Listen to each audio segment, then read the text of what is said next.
What's up, folks? Welcome back to TacticalTortoise. My name is Trevi, and this is another Datasheet Deep Dive. Today, we're going to be talking about a unit that is kind of been taking the Warhammer 40k meta by storm, the Nemesis Dreadknight, and its evolution, the Nemesis Grandmaster. These are vehicles in the Grey Knights Index. They're large walkers with an exposed pilot that makes them look pretty silly, but they are a powerhouse thanks to their updates in the January 2024 data slate, and that is the capacity in which we're going to be discussing them today. Statistically, Nemesis Dreadknights sit at a really interesting kind of crossroads. They're relatively slow and have, while a low toughness value, especially compared to most other vehicles in the game, they have incredibly strong save characteristics and a lot of wounds, sitting at 13, which is one of the most annoying numbers of wounds to deal with. Obviously, you have to fail 13 saves to die to 1 damage attacks, but you have to fail 7 to die to 2 damage, 5 to die to 3, 4 to die to 4 damage attacks, whereas if it was only 1 wound lower, it would be dying much more easily to basically all of those offensive profiles. That means that answering the Nemesis Dreadknight is really interesting. You have to approach it in a different way than most other vehicles in the game. Now, part of the other kind of hidden power of the Nemesis Dreadknight profile is that it is actually 2 separate profiles, the Nemesis Dreadknight proper and the Nemesis Dreadknight Grandmaster. While these profiles are statistically identical, they do have different abilities and different keywords. Importantly, the Grandmaster Dreadknight is a character. The other thing that this lets you do is break the rule of 3, essentially, because you can take 3 of the Grandmaster variety and 3 of the standard variety, which is why we see so many lists taking tons and tons of Nemesis Dreadknights. So what exactly do they do? As we talked about, they are big walkers, and they have a wide variety of both powerful ranged and melee attacks. They get 2 ranged weapons mounted on their arm hard points, as well as getting their pick of 1 melee profile. When selecting their ranged weapons, they can't take duplicate weapons, so they have to take 2 separate ones. I think otherwise you would see 2 side cannons on every single Dreadknight for the most part. This is usually a combination of a heavy side cannon, which is kind of the mainstay weapon of the profile. It's a good mid-ranged weapon, relatively high AP and good at punching through armor, and solid damage at a flat 3 damage, which makes it good against heavy infantry. It's middling strength, which makes it worse against higher toughness vehicles, but obviously just fine at hitting low toughness vehicles or, again, heavy infantry. Importantly, and these are some of the updates that it received in the January data slate, it has AP2 and ignore cover, forcing even the best armor saves onto a 4+ save, which is often commensurate with their invulnerable save if they have a 4+ invuln, such as the Nemesis Dreadknight itself. So any additional AP over an AP of 2 is not necessarily quite as effective. An AP2 with ignore cover is kind of oftentimes the equivalent of 3 AP in this edition because cover is so easy to source, which makes this weapon pretty good at punching through hefty armor saves. Now, this weapon is incredibly powerful. It gives Grey Knights a pretty solid solution to a lot of heavily armored enemies that they would normally have trouble with. However, the selection of their second weapon is kind of where questions arise. They can either take a Gatling Silencer, a 12-shot sustained hit strength 6 weapon with a longer range at 24 inches, which puts it at the same ranged category as the heavy side cannon itself, which means they can fire at the same target and you can remain as far away as possible. The Heavy Incinerator, on the other hand, is a shorter range weapon at only 18 inches, but is a 2d6 shot torrent. This makes it good both at overwatching and at firing normally, and it has the same strength characteristic as the Silencer, which makes it good against basically the same breadth of targets, but it is going to be a little bit more consistent because it automatically hits. Now, the Silencer will typically generate more successful hits because of its sustained than you would get on average from the Incinerator, even though the Incinerator automatically hits because it's firing a lower initial attack volume. The downside is that the Gatling Silencer is AP 0 and does not ignore cover, whereas the Incinerator is AP 1 and does, which makes it much better against even middling armor characteristics. This means that the really only situation in which you want to take the Gatling Silencer is if you are firing at very low save light infantry. In basically every other situation, the Incinerator is going to be better, albeit at a shorter range. Now, in terms of their melee profiles, they have the option of one of 3, either Dread Fists, which are high attack volume but only 1 damage profile that you will basically never take. You would just take a sweep profile, I think, off the Nemesis Greatsword unless you really wanted to be strength 6 instead of strength 5, but you're not going to equip this one. So that puts it up between the Nemesis Greatsword and the Demon Greathammer. Now against heavily armored targets, the Greathammer is significantly better. It is a lower weapon skill, so hits less often, but is strength 14, AP 3, D6 plus 1 damage, which makes it great at cracking tanks in half. The Great Sword trades that raw power for a little bit more flexibility. It is a higher weapon skill, and while its lower strength, AP, and damage can flip into a sweep profile, attacking 10 times at AP 1 for 1 damage. While the Nemesis Demon Hammer, because of its higher AP and its higher strength, as well as damage characteristics, is basically better in almost every situation. The Great Sword is better if you need that sweep profile to clear light infantry, or if you're attacking enemies against which the additional point of AP is not that relevant. So for example, a Terminator that is 2+ armor, 4+ invulnerable save, you're getting slightly more damage from the strike profile, especially because you can wound those guys on 2s with just strength 10, so the additional strength from the Demon Hammer also doesn't help you that much, and the +1 to hit from the Great Sword helps you convert those hits more often. It's a very minor buff, and typically I think you're going to be wanting to take the Great Hammer because the targets that the Nemesis Dreadknight wants to sink into are going to be those heavily armored targets, but there are situations in which you would take the Great Sword, basically, specifically if you're clearing infantry. Obviously, the Incinerator and Silencer range weapon options are better against infantry, so this guy's going to be killing a lot of infantry almost regardless, and normally will need the Demon Hammer when it comes to cracking heavier, higher toughness targets that it's not going to be able to get through with its Psy Cannon. Now, those are all the stats for the Dreadknight itself. Let's talk about the differences between the Dreadknight and the Grandmaster. The standard Dreadknight is significantly faster. These guys have the Empiric Reprisal ability, which allows them to shoot and charge in turns in which they advance or fall back. Right now, Grey Knights are operating out of their index, so the only detachment they can take is the Teleport Strike Force, which gives them automatic 6s on their advance rolls. So this guy is basically constantly moving 14 inches before shooting and charging, which makes him ridiculously maneuverable even when not teleporting around the table. The Grandmaster Dreadknight, however, trades that flexibility for additional damage. He has the Surge of Wrath activated psychic ability, which allows one of your Grandmasters each round in the fight phase to get full hit, wound, and damage rerolls against enemy monsters or vehicles. This means that the Nemesis Grandmasters are significantly slower, but hit a lot harder when they're up against those harder targets, and makes the Grandmaster Nemesis Dreadknights very good at answering those heavier vehicles that you might not be able to take down with your standard Grey Knights units or your ranged attacks from your other Nemesis Dreadknights. The downside is that the Grandmaster Nemesis Dreadknight is missing out on that Empiric Reprisal, so he needs to be a little bit more creative about how you get this guy into melee. He is only move 8, he is a vehicle, so he can't walk through walls very easily, and with a large base, it's relatively tough to maneuver him around enemy units and terrain. So you'll oftentimes be putting these guys into reserve,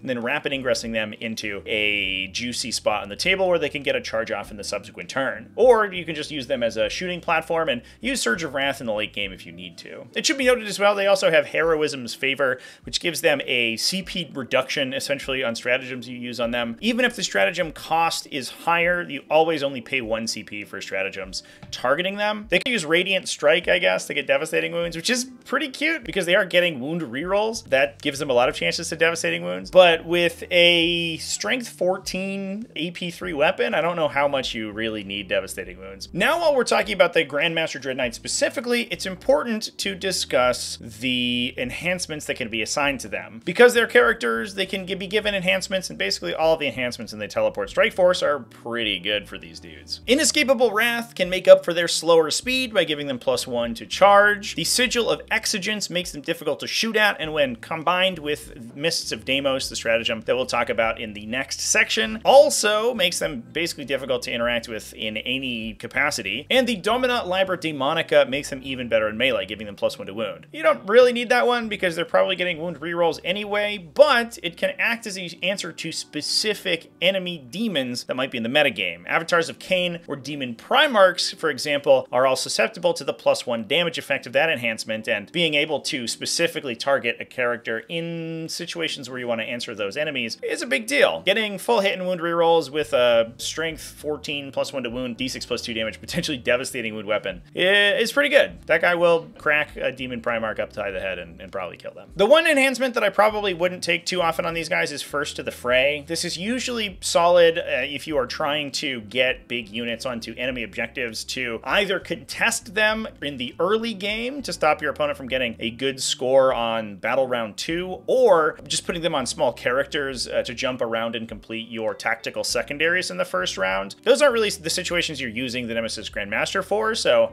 I would probably leave that one at home because it tends to be very expensive. Now we'll touch on Stratagem Synergies with these units very quickly. They are Psyker units in the Grey Knights Index, which means they're basically effectable by all of the Grey Knight stratagems. Payload in Soulfire, that can be a good one to give them essentially lone operative when they arrive out of Deep Strike. That's good in situations where your opponent has sort of overwhelming range superiority on you, and you need to be able to hold down objectives without losing your Grey Knights. So being able to drop that guy in and keep him safe on a backline objective without being shot off the table by a ton of enemy ranged attacks is not too bad. Death from the Warp is also good specifically for the Nemesis Grandmaster. It grants you assault on your ranged weapons and +1 to hit for 1 CP. While the regular Nemesis Dreadknight can already advance and fire their weapons, the Grandmaster can't, and while this doesn't allow him to charge afterwards, it can allow him to skirt terrain in situations where you normally wouldn't be able to. On top of that, getting +1 to hit on a unit whose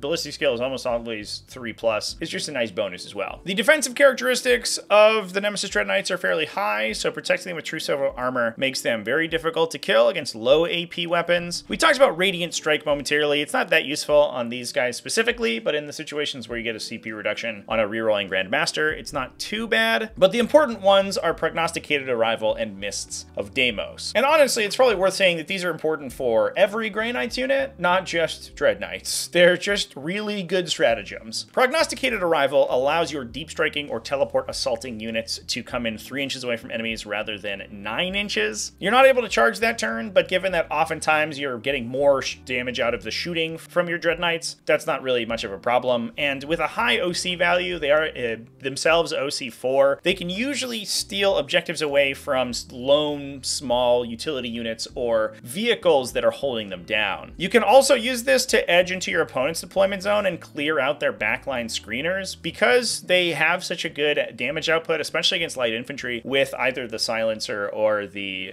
incinerator, this allows these guys to squeeze into positions where they could shoot your opponent's lighter units that they weren't necessarily expecting. Against teleport assaulting Nemesis Dreadknights that have Prognosticated Arrival represented, you're basically never safe in the backline. Being able to drop these guys close to you means that they could potentially shoot targets that you thought were screened out, or even shoot targets that your opponent thought were out of line of sight entirely. Once you're down on the table, Mists of Deimos can protect these guys. It allows you to make a normal move of up to 6 inches, or just return into strategic reserves if you are a deep striker, which the Nemesis Dreadknights of course are, in response to an enemy unit moving within 9 inches of yourself. This is such an important piece of technology for the Grey Knights faction. It means that one of your units every turn can be largely immune to enemy melee attackers. That allows you to push in aggressively, and if enemy melee units move closer to get a charge on you, you can then either escape or just entirely teleport away. The combination of Mist of Deimos and Rapid Ingress is important to note here. You can use both of them together because Mist of Deimos triggers in your opponent's movement phase, enters you into reserve, which you can then target with Rapid Ingress to put the unit right back on the table, allowing you to reposition the unit that is Mist of Deimosing in the same phase that they originally removed themselves. This allows you to potentially get multiple charges off with a Nemesis Grandmaster, for example. You can move him up, Rapid Ingress him, potentially move and charge into your opponent's lines. They'll move up to counterattack you, pull him away, and then Rapid Ingress him back out of line of sight, but in a position where he can attack another juicy target and get multiple turns back-to-back charging with these dudes. I guess while we're talking about stratagems, it's also important to talk about Tank Shock. They are vehicles, and they have a hugely high strength melee weapon if they're taking the Great Hammer, which is another point in the Great Hammer's favor, I guess, which allows you to roll 14 dice, potentially with +2 more if you're higher strength than your opponent's toughness, which you likely are because strength 14 is really high, averaging somewhere around 5.3-ish mortal wounds on whatever you charged, which is a very nice bonus on top of the already impressive damage output of the hammer itself. So now before we sign up the video, let's talk about answering the Nemesis Dreadknight. These guys are incredibly important to consider when you are thinking about lists in the 40k metagame right now.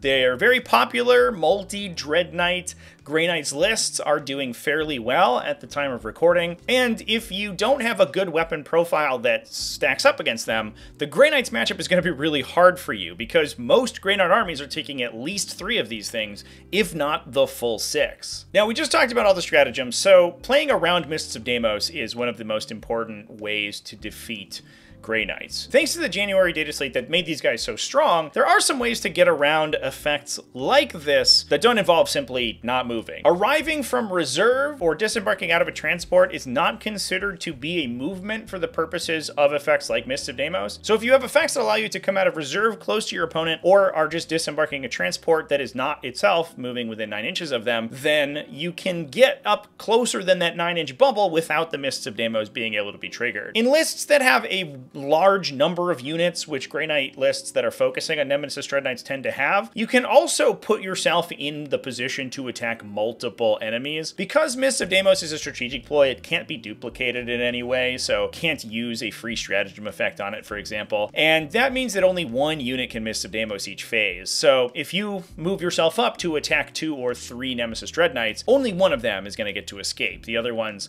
have to stay there. Out of activation movement is also a good answer for stratagems like this. Mists of Deimos only triggers in your movement phase, meaning that if you have ways to move outside of the movement phase, like Thousand Suns Temporal Shift, for example, it actually can't trigger against them. So you can move outside 9 inches, then trigger your double move abilities, and move closer to get yourself in closer range. Now, the other way that's pretty simple to be able to defeat Grey Knights using Mists of Deimos, and especially Nemesis Dreadknights, is just shooting at them. Can't Mists of Deimos away if you just stand on your side of the table and gun them down. And Nemesis Dreadknights are mostly interacting with you by shooting, which means they're going to be trying to engage you in a gunfight. Now, the downside is that the Nemesis Dreadknights are almost certainly more maneuverable than you. Not only can the standard ones advance and shoot, which makes them super fast, but they can also pick up off the table and redeploy wherever they need to, which means they can always get all their guns on whichever target they want to, unless your screens are incredibly effective. This means that I think it's very important in the matchup against opposing Nemesis Dreadknights to allow yourself your own reserves. If you have good ranged attacks that can come out of strategic reserve or even deep strike, they can then be able to respond to the Dreadknights that are already moving up to try to attack you. Nemesis Dreadknights are not the cheapest units in the game, and they probably won't have amazing screens if there are playing a lot of them, which means that you can come in off your own table edges and attack them before they're able to teleport away at the end of your turn. Now, what weapons should you attack them with? I think classic anti-tank weapons, despite the fact that these are vehicles, are not really going to be that useful. With a strong invulnerable save, and like we talked about, a kind of weird number of wounds, as well as a relatively low toughness value, which means that classically high strength, low volume attacks are kind of wasted. If you punch one through, it's going to do a lot of damage, but you're paying a lot of opportunity cost for having a high strength characteristic that you don't necessarily need. And there's a pretty solid chance that despite your strength value being astronomically high, you don't actually need that. Your attack will still get blanked by a Sigil of Exigence or a 4+ invulnerable save. This means that higher volume weapons are typically what you want, and you're actually kind of looking to answer these guys as if they were a big heavy infantry unit, like a Terminator or an Adeptus Custodian, rather than a vehicle. The sweet spot is somewhere around AP 2 or 3. AP 2 ignore cover. Hilariously, the exact profile that the Dreadknight's Psy Cannon has is like the sweet spot. Unless they are burning on true silver armor, you're going to be punching through their armor save and onto their invuln. The classically anti-infantry tank weapons are kind of mid-range. Things like autocannons or ectoplasma cannons are really exactly what you want when dealing with Nemesis Dreadknights. Somewhere between strength 8 or 9 at a solid AP and medium damage, but high volume, is very good at killing these guys. And if you can assemble a weapon profile that looks like that, the Nemesis Dreadknights will actually drop fairly quickly, especially if you are on a platform that's fast enough to respond wherever the Dreadknights elect to set up on the table. Again, having units that can go into strategic reserve also helps a ton. So that is everything about the Nemesis Dreadknight. Let me know down in the comment section what you think about this relatively insane profile that has absolutely reinvented the Grey Knights faction. Big thanks for watching all the way to the end of the video. Thanks as well to everyone who supports the channel, either over on Patreon at patreon.com/TacticalTortoise, YouTube channel members, and Twitch subscribers. All you people are amazing and I love you. Remember to keep it classy, folks, and have happy wargaming.